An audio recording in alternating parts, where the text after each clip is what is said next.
Hi, I'm back. I'll be reading some more from the Bible, and I am using the reading plan from the Daily Audio Bible app, and I am in the chronological section, and I will be reading for January 21, 2021, and I will be reading Genesis chapter 27, 22. I will be reading Genesis chapters 27 to 29. To 29.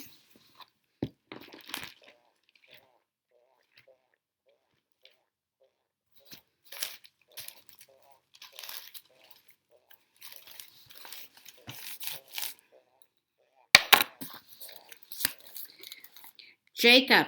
Abraham, Isaac, and Jacob are among the most significant people in the Old Testament. It is important to realize that this significance is not based upon their personal characters, but upon the character of God. They were all men who earned the grudging respect and even fear of their peers. They were wealthy and powerful, and yet each was capable of lying, deceit, and selfishness.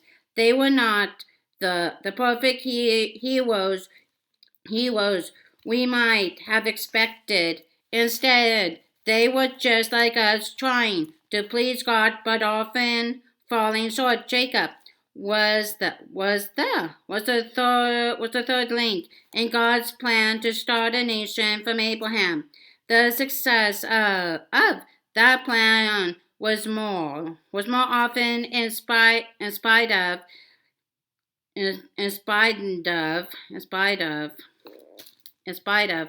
because of because of Jacob's life. Before Jacob was born, God promised that his plan would be worked out through Jacob and not his twin brother Esau. Although Jacob's methods were not always respectable, his skill, determination, and patience have to be admired. As we follow him from birth to death, we are able to see God's work. Jacob's life had four stages, each marked by a personal encounter with God. In the first stage, Jacob lived up to his name, which means he grabs the heel. Figuratively, he deceives. He grabbed Esau's heel at birth, and by the time he fled from home, he had also grabbed his brother's birthright and blessing. During his flight, God first appeared to him. Not only did God confirm to Jacob his blessing, but he awakened in Jacob a personal knowledge of himself. In the second stage, Jacob experienced life from the other side, being manipulated and deceived by Laban. But there is a curious change. The Jacob of stage one would simply have left Laban worries. The Jacob of stage two, after deciding to leave, waited 6 years for God's permission. In the third stage, Jacob was in a new role.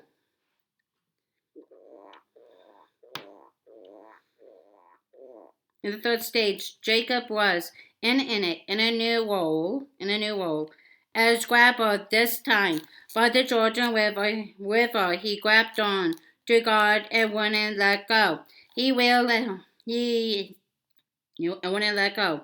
He realized his dependence on the God who had continued to bless him. His relationship to God became essential to his life, and his name was changed to Israel. He struggles with God. Jacob's last stage of life was to be grabbed.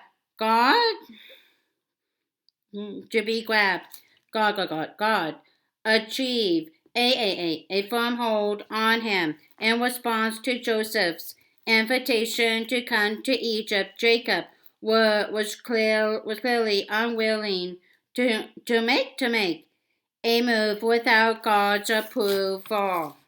Can you think of times when God has made himself known to you? Do you allow yourself to meet him as you study his word? What difference have these experiences made in your life?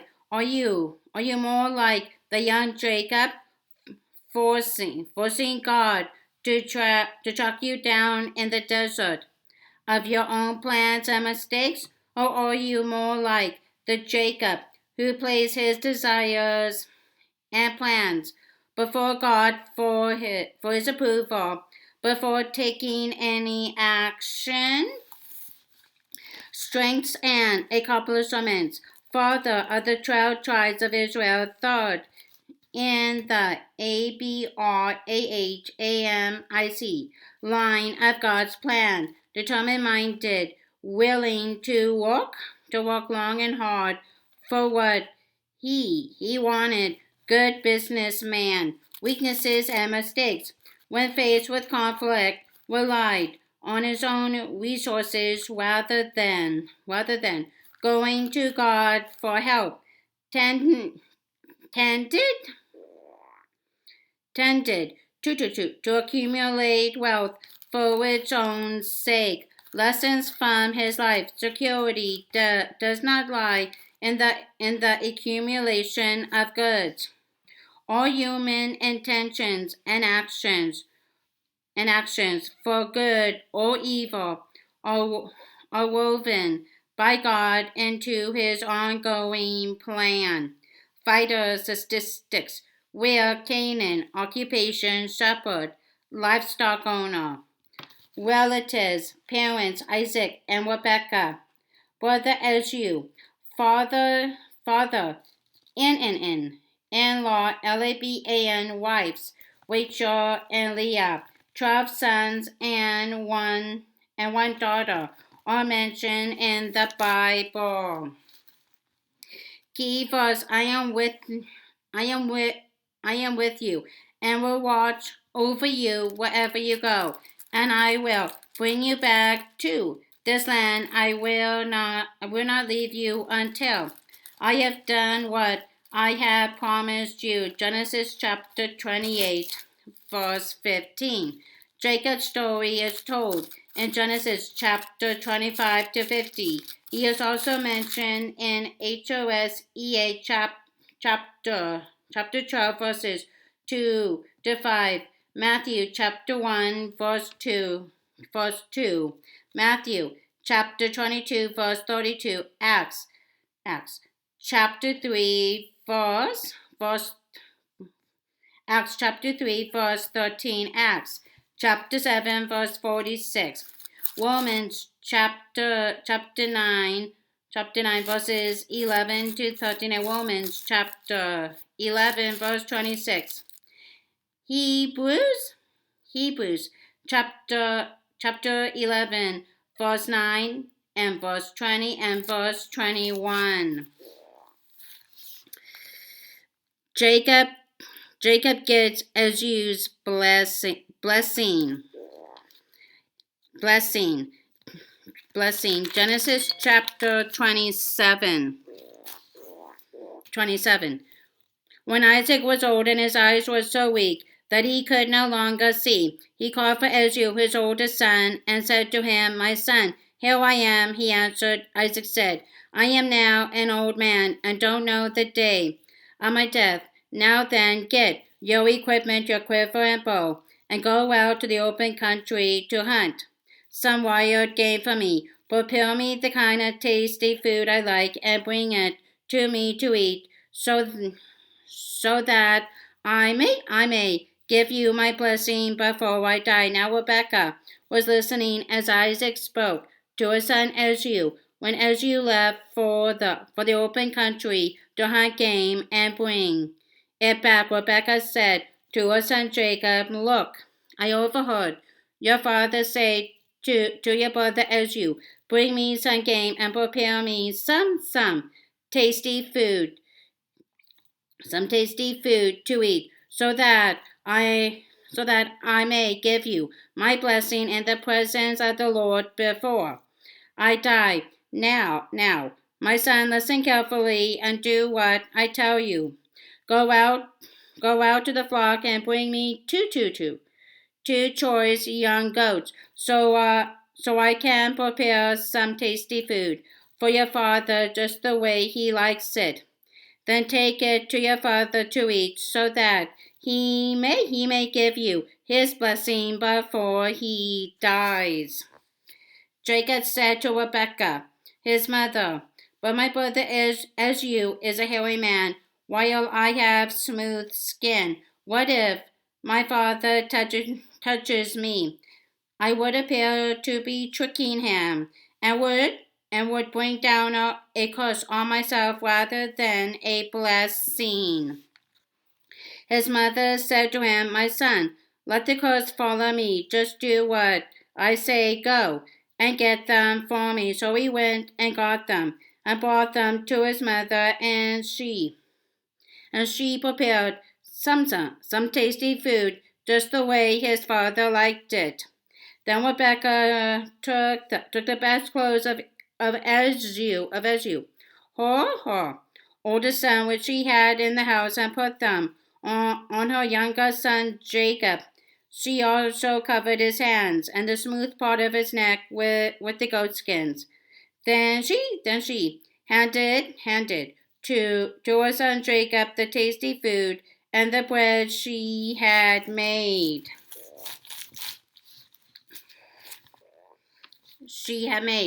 He went to his father and said, my father. Yes, my son, he answered. Who is it? Jacob said to his father, I am Esau, your firstborn. I have done as you told me. Please, sit up and eat some of my game, so that you may give me your blessing. Isaac asked his son, how did you find it so quickly, my son? The Lord your God gave me success, he replied. Then Isaac said to Jacob, come now, so I can touch you, my son, to know whether you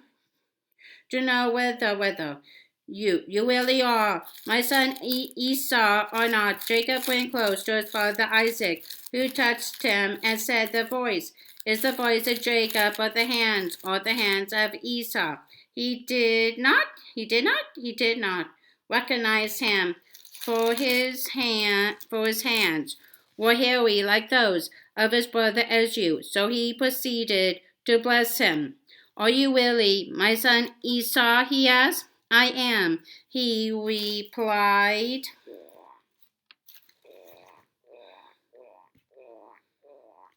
He replied. Then he said, my son, bring me some of your gain to eat, so that I may give you my blessing. Jacob brought it to him, and he ate, and he brought some wine, and he drank. Then his father Isaac said to him, come here, my son, and kiss me. So he went to him and kissed him.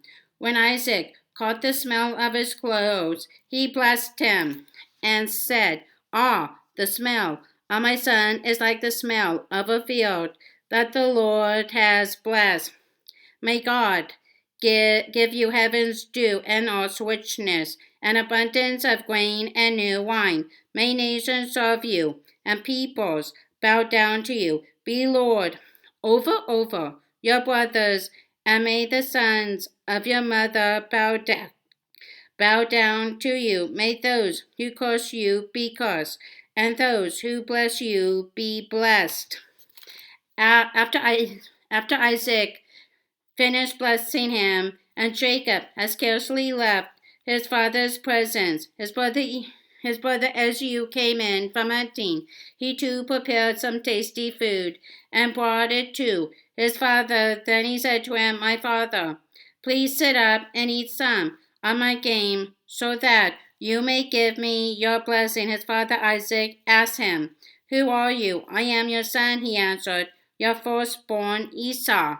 Isaac trembled violently and said, "Who was it then that hunted game and brought it to me? I ate it just before you came, and I bless him. And indeed he will be blessed." When Esau heard his father's words, he burst out with a loud and bitter cry and said to his father, "Bless me, me too, my father." But he said, "Your brother came deceitfully and took your blessing." Esau said, "Isn't he rightly named Jacob? This is the second time this is the second time he has taken advantage of me. He took my birthright, and now he's taken my blessing."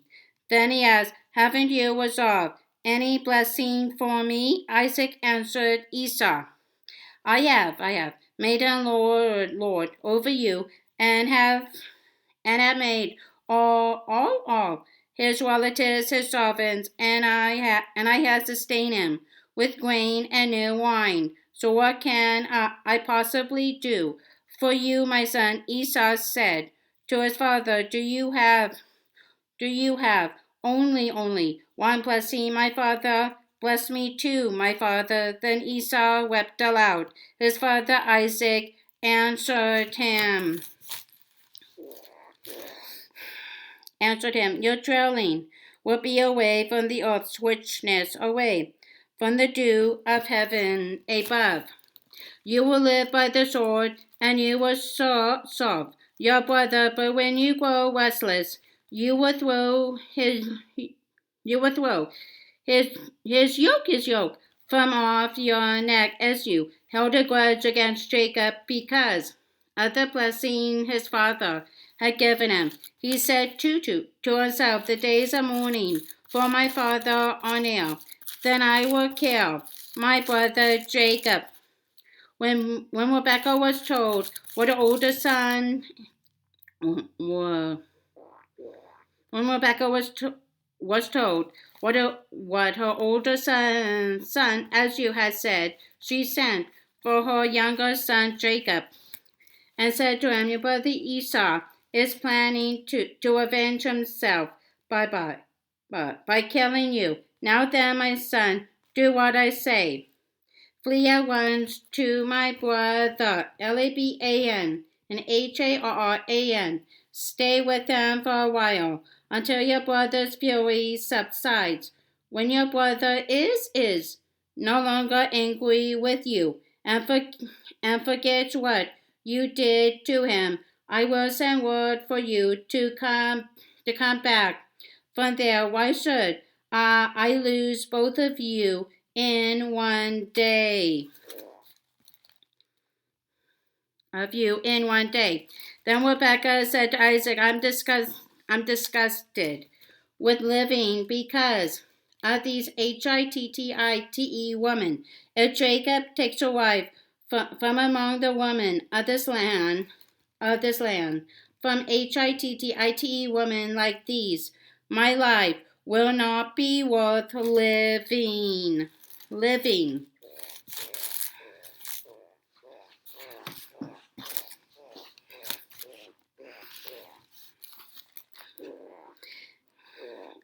Genesis chapter 28. So Isaac called for Jacob and blessed him.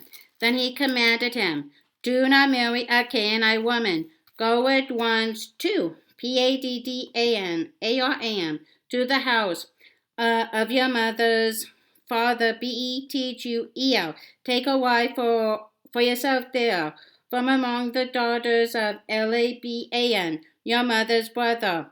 May God Almighty bless you and make you fruitful and increase your numbers until you become a community of peoples.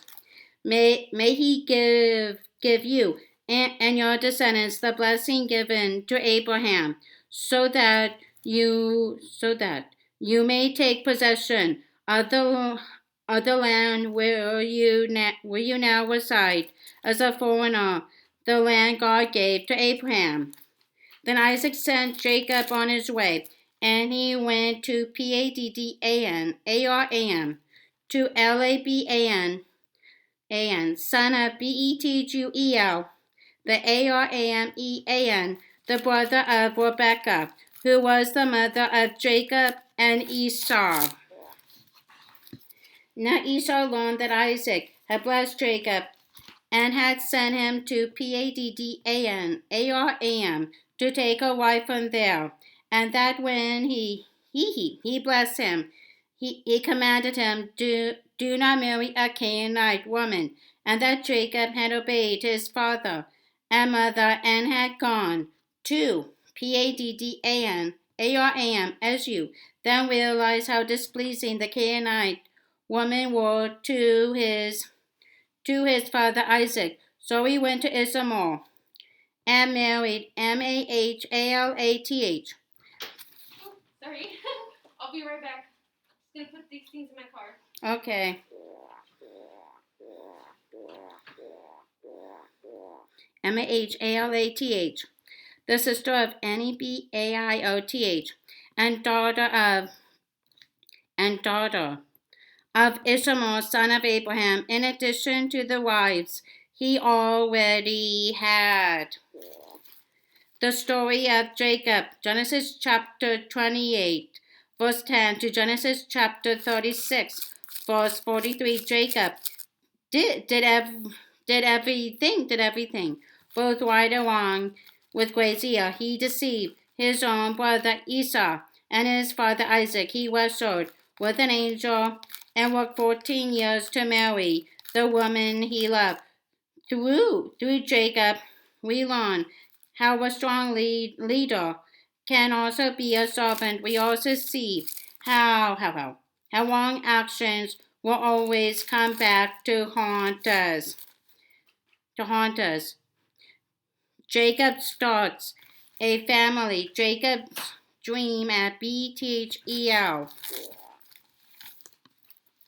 Jacob left Beersheba and set out for Haran. When he reached a certain place, he stopped for the night because the sun had set. Taking one of the stones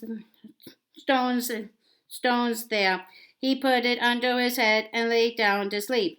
He had a dream in which he saw a stairway resting on the earth with its top reaching to heaven, and the angels of God were ascending and descending on it.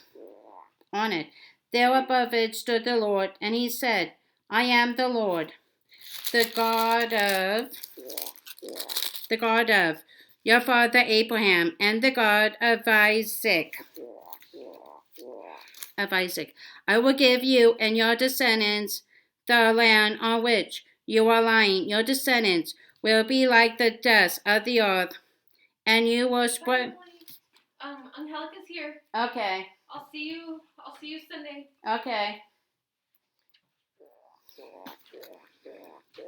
I will give you and your descendants the land on which you are lying. Your descendants will be like the dust of the earth, and you will spread out to the west and to the east, to the north and to the south. All peoples on earth will be blessed through you and your offspring. I am with you and will watch over you wherever you go, and I will bring you back to this land. I will not leave you until I have done what I have promised you.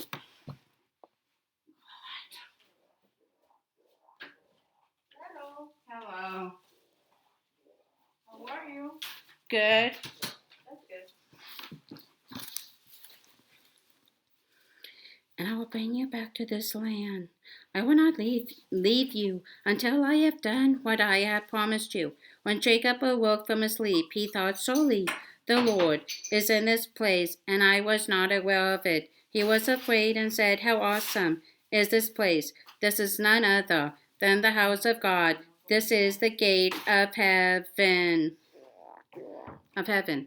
Early the next morning, Jacob took the stone he had placed under his head and set it up as a pillar and poured oil on top of it. He called that place Bethel, though the city used to be called Luz.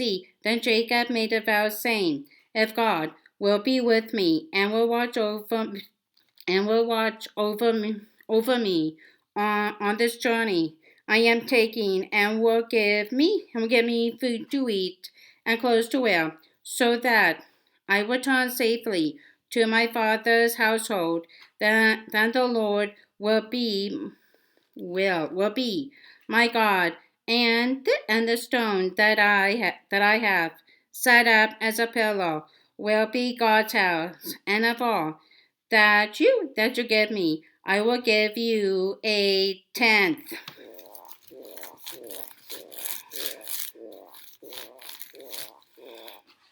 Give you a tenth.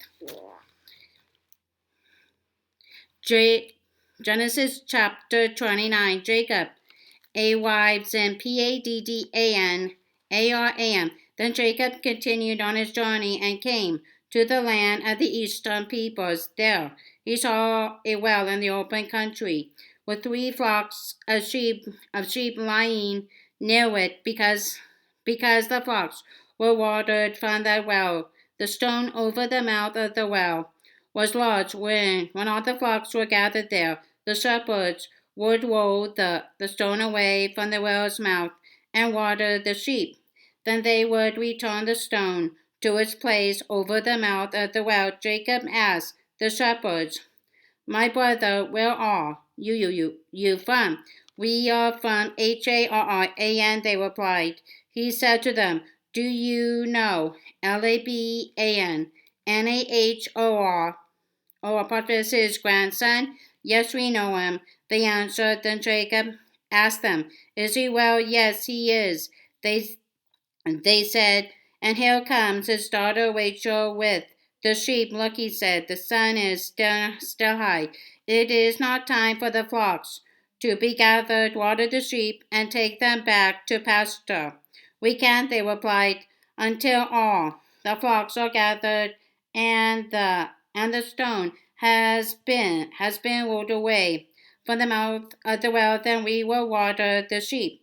While he was still talking with them, Rachel came with her father's sheep, for she was a shepherd. When Jacob saw Rachel, daughter of his uncle Laban, and Laban prepared his sheep, he went over and rolled the stone away from the mouth of the well and watered his uncle's sheep. Then Jacob kissed Rachel and began to weep aloud.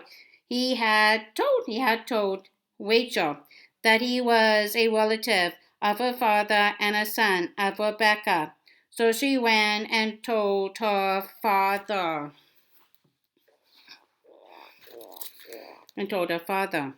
As soon as Laban heard the news about Jacob, his sister's son, he hurried to meet him. He embraced him and kissed him, and brought him to his home. And there Jacob told him all these things. Then Laban said to him, "You are my own flesh and blood." My own flesh and blood. Jacob married Leah and Rachel after Jacob had stayed with him for a whole month. Laban said to him, "Just because you are a relative of mine, should you work for me for nothing? Tell me what your wages should be." Now Laban had 2 daughters. The name of the older was Leah, and the name of the younger was Rachel. Leah had weak eyes, but Rachel had a lovely figure and was beautiful. Jacob was in love with Rachel and said, "I will work for you 7 years in return for your younger daughter Rachel." Laban said, "It's better that I give her to you than to some other man. Stay here with me." So Jacob served 7 years to get Rachel, but they seemed like only a few days to him because of his love for her. Then Jacob said to Laban, "Give me my wife. My time is completed, and I want to make love to her." So Laban brought together all the people of the place and gave a feast. But when evening came, he took his daughter Leah and brought her to Jacob. And Jacob made love to her. And Leban gave his servant Zilpah to his daughter as her attendant. When morning came, there was Leah. So Jacob said to Leban, "What is this you have done to me? I served you for Rachel, didn't I? Why have you deceived me?" Leban replied, "It is not our custom here to give the younger daughter in marriage before the older one finish this daughter's bridal week. Then we will give you the younger one also in return for another 7 years of work." And Jacob did so. He finished the week with Leah, and then Leban gave him his daughter Rachel to be his wife. Leban gave his servant Bilhah to his daughter Rachel as her attendant. Jacob made love to Rachel also, and his love for Rachel was greater than his love for Leah. And he worked for Leban another 7 years. 7 years. Jacob's children, when the Lord saw that Leah was not loved, he enabled her to conceive. But Rachel remained childless. Leah became pregnant and gave birth to a son. She named him Reuben. For she said, "It is because the Lord has seen my misery. Surely my husband will love me now." She conceived again. And when she gave birth to a son, she said, "Because the Lord heard that I am not loved, he gave me this one too." So she named him Simeon. Again she conceived. And when she gave birth to a son, she said, Now, at last, my husband will become attached to me, because I have borne him 3 sons." So he was named Levi. Levi. She conceived again, and when she gave birth to a son, she said, "This time I will praise the Lord." So she named him Judah. Then she stopped having children.